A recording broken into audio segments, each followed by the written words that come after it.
Oppo F21 Pro review. Should you buy it or skip it? After teasing for days, Oppo has officially launched the Oppo F21 Pro in India. The mid-range smartphone arrives with a revamped design and a new set of features.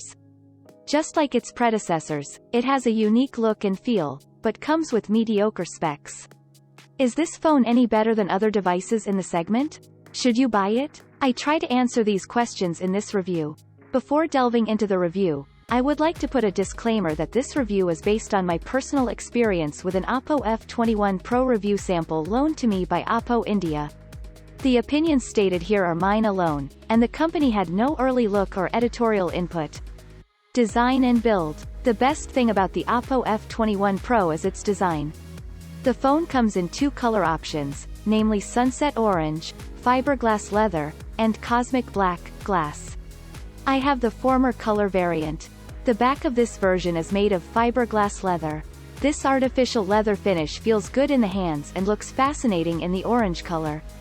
It's one of a kind, as there aren't many orange-colored smartphones in the market. I didn't use the case included in the box at all. Clearly, the handset wants to be used naked. During my week of usage, the leather back did not accumulate any noticeable dirt. Another notable thing about the phone's design is its camera island. It mimics a camcorder with a dual-tone finish. Apart from an LED flashlight, there's also an LED ring for notifications. The flat frame of the handset is made of plastic, but it feels sturdy in the hands. The two sides of the frame are occupied by a tactile power key on the right and volume buttons, as well as the SIM card slot on the left. The top only includes a secondary microphone hole, whereas the bottom houses a 3.5mm headphone jack, a primary microphone hole, a USB Type-C port, and a speaker grill. As a whole, the smartphone measures only 7.54mm in thickness, excluding the camera bump, and weighs just 175 grams.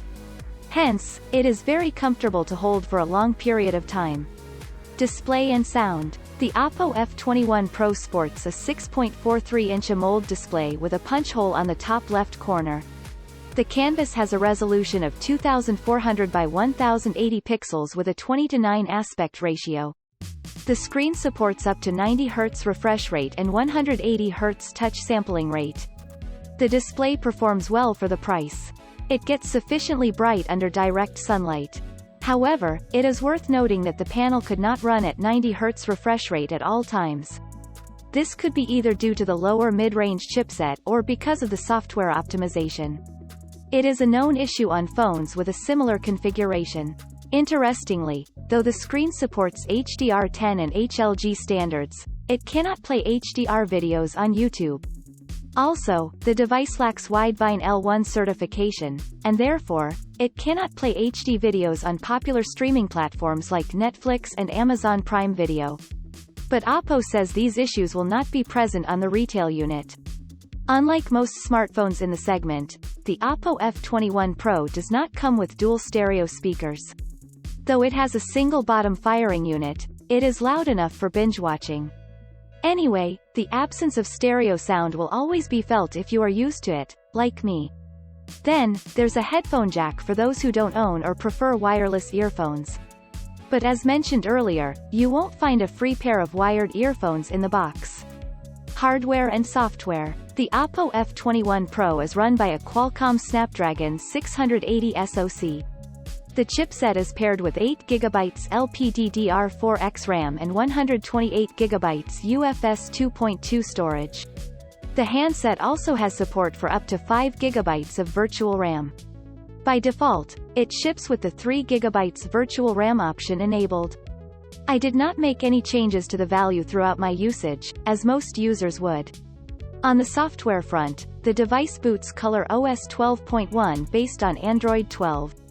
The experience is the same as what you would find on Oppo smartphones with the same software, but only slower. This means you also get bloatware, but unfortunately, they are uninstallable. Though the software tries to be responsive as possible, it is held down by the lower-end chip. That does not mean the phone is dead slow. It's just not as fast as the competitors in Oppo's own Reno 7 and Reno 6. The handset performs well for day-to-day usage. It can hold multiple apps in memory, but not for a long period of time, which is expected from a similarly spec'd device. Just don't expect a good gaming experience, as it is not built for it. Camera. The Oppo F21 Pro comes equipped with a triple camera setup on the rear. The system consists of a 64-megapixels Omnivision OV64B primary sensor, a 2-megapixels Galaxy-Core GC02M1 sensor with a 15x microlens, and a 2-megapixels Galaxy-Core GC02M1B depth sensor.